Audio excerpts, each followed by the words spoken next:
to the One Fight Night 14 virtual press conference. I'm your host, Mitch Chilson, and today our top athletes competing on this Friday's card will be taking questions from the media. As a reminder to the media in attendance, please raise your hand on the virtual call when you have a question so our moderator can queue you up. With that said, let's kick off with the ladies competing for the inaugural one atomweight submission grappling world title, Danielle Kelly and Jessa Khan. Ladies, how you guys doing? We're good. I'm doing well. Excellent, Jessa. Danielle, how about you? Pretty good. Okay, so first question is for Jessa Khan. Now, this is your debut, and it's for a one world title. That says a lot about you as a competitor. And we were hoping to show what were you hoping to really, showcase and demonstrate to one's global fan base with your performance on Friday night?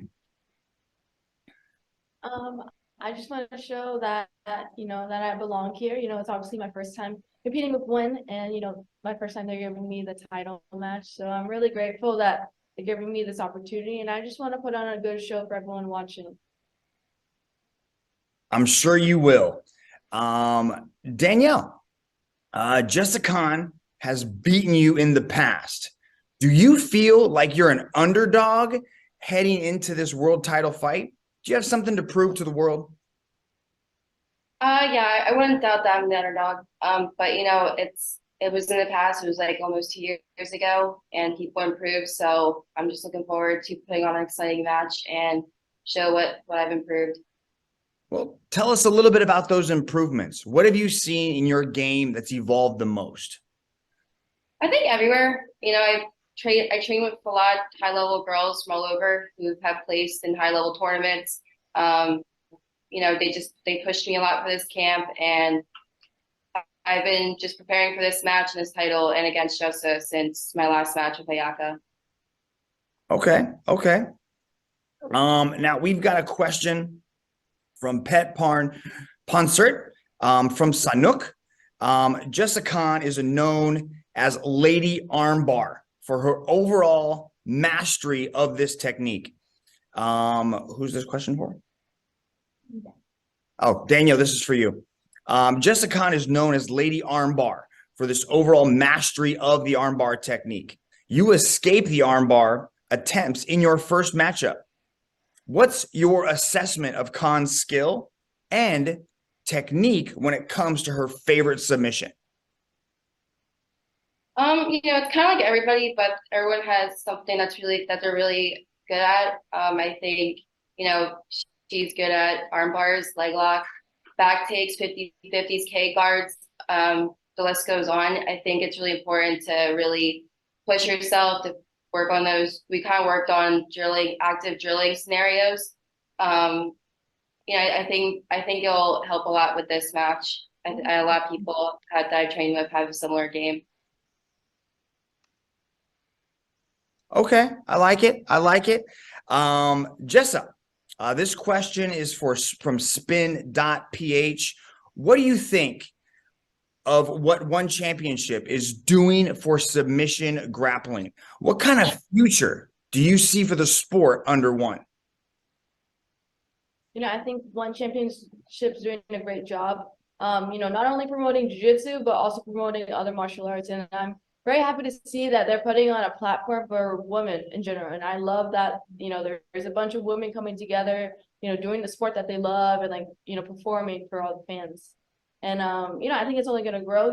This is the first time that we're having a title match for women's jiu-jitsu. And I think me and Danielle are going to put on a great show.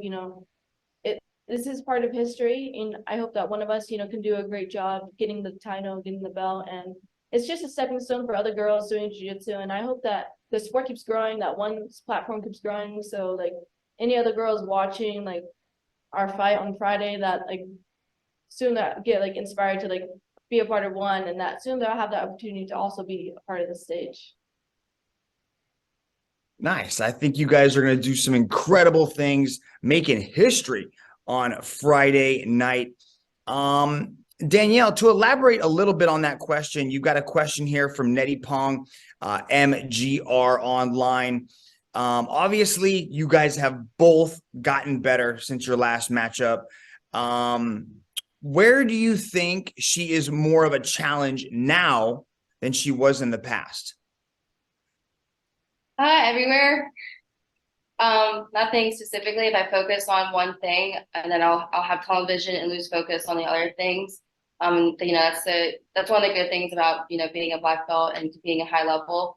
But yeah, I train for like every aspect, anything that she's good at, because I think it's really important to just suspect the unexpected. But it's going to be a really exciting match. Jessica, the media, you guys can raise your hand for questions on this one. We got a question here from Jessica. You were really young when you and Danielle faced each other at WNO. So can you just describe the level of maturity you have right now and just how much you've improved since that last fight? Yeah, I think it's like Danielle said, it's been about like 2 or 3 years since we last fought, and I'm sure that we've both improved. The first time that we fought, that was actually my first black belt debut since getting my promoted to black belt. And yeah, I think I've definitely improved since then. Lots of ups and downs, but I think like overall my game has improved. I'm sure hers is. So it'll be interesting to see like how this match goes since the last one. Okay, I'm gonna ask for some cheat codes here. As an analyst, I want you to put my analyst hat on, Jessa, and I want you to kind of break down Danielle Kelly's game. What are her strengths, and what do you think are her weaknesses? I think some of her strengths, at least from like our last match, was that she has a really great defense. She's very flexible. Her wrestling was pretty good. I think, but that's mostly what happened in our last fight. But I've tried to work on some other scenarios that could work in this match because I know that there are certain techniques I used against her last match that weren't working because she had a really good defense. She was very flexible. So now I'm trying to go into the fight with like a different mindset, different tools to use.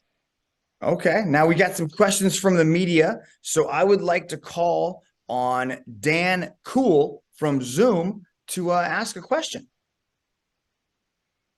Hi, can you hear me okay? Yes, we can.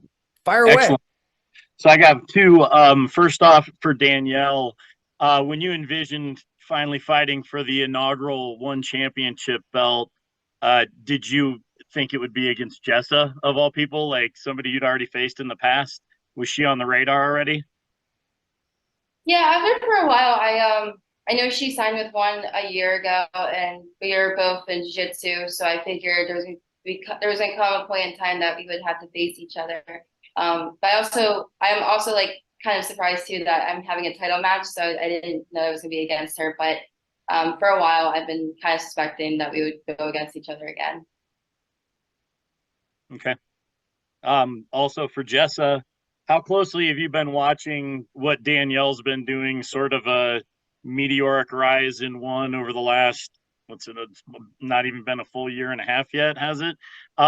Did you expect 2 years ago when you faced her that this was in the future, or is it kind of surreal at this point?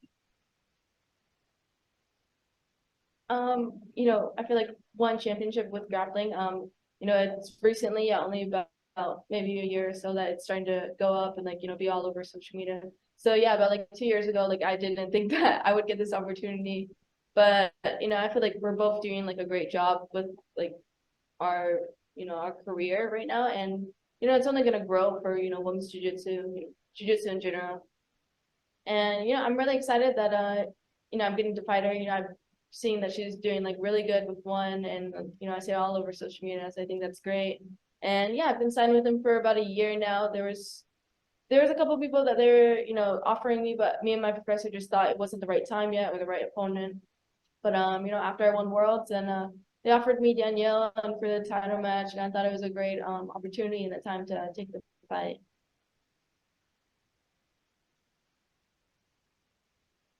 I had one more, if that's okay. So lastly, are either of you at all surprised that, I mean, basically the top grapplers currently in one championship, all Americans. We've got 2 Americans now fighting for the title. It seems like, the U.S. is really dominating the competitive grappling world at this point.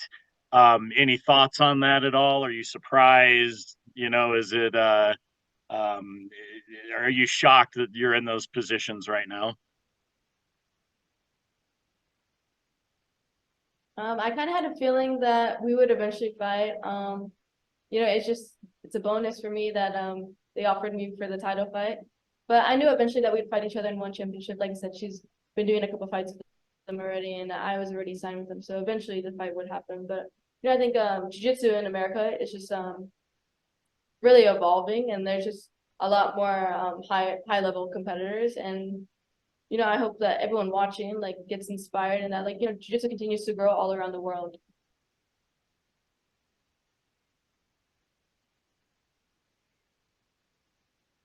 Excellent. Thanks for your questions, Dan. Appreciate the time. Next, we'd like to hear from Jay Anderson. Hey, thanks very much. Can you hear me okay?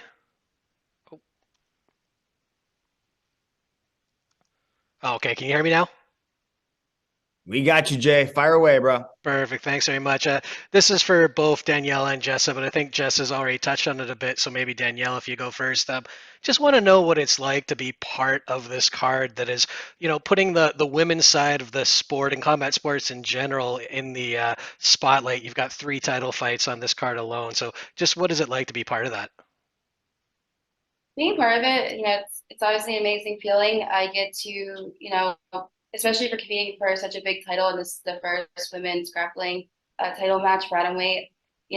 I'm really grateful that I had this opportunity, and I'm going against a world champion who I've had history with in the past. And just since I've been training since I was like 10, all young girls and young boys are watching this match, and I hope this match shows kind of inspiration towards the next generation. And I think this is a great platform that it's going to showcase all over the world, and hopefully this is the women's main card, and it's really cool to be a part of. And I think it's going to draw a lot of great attention, especially for all women's sports and all combat sports. And Jessa, for you. Like I said before, this will go down in history. One of us will come out with the win and get that title.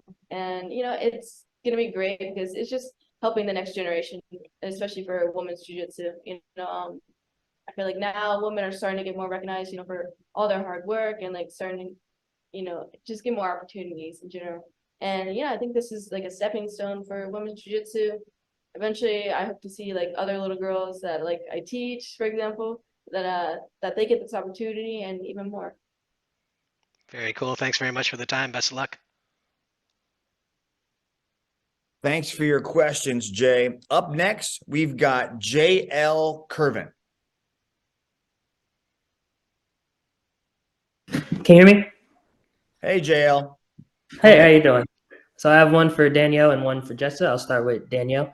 Danielle, it's been 2 years since the first match, obviously grown in numerous ways, but I'm curious, do you feel like that growth has been more physical, technical, or mental? I think all 3. I think, obviously jiu-jitsu, any combat martial arts related sport, it's all about mental. I think if you don't have a good mental game, then your physical capabilities, technical capabilities can only go so far. For this match, I've always wanted this match. I want this title. My mentality is way different than it was before. 2021 was a really big up and down year, but also I compete against high level people, and just compare myself that year to now. I feel like I've improved a lot. I'm surrounded by great people, great corpsmen who pushed me. And all my teammates. So I think it has to do with all 3 of them. I think mental is a big thing. Awesome. Thank you. And then Jessa, I'm curious, coming off of Worlds and preparing for, a pool of talented grapplers, how different is it, going from that to spending an entire camp dedicated on one opponent? I think it's been easier, from January to June, I've been in like a gi, worlds camp. And as soon as I won worlds, one reached out to me, gave me the fight with Danielle, and then ever since worlds, I've been training no-gi every single day for this fight. So yeah, it's almost like a 3-month camp. So yeah, I'm more than ready. I'm super excited. I want to thank all my training partners. They've helped me so much, and I'm really excited. I've always loved no-gi. I actually still like it a lot more than gi, even though I train at gi school. But I'm really excited to put on a show Friday. Thank you. All right. Thanks, JL. Big thank you to all the media for their questions. Don't forget, it goes down at One Fight Night 14. We've got Danielle Kelly against Jessa Khan for the inaugural atomweight submission grappling world title. Do not miss it. It's going to be fun. Only on Prime Video. Ladies, thank you very much. I'll let you get back to your mornings here in Singapore, and I will talk to you very soon. Thank you very much for your time.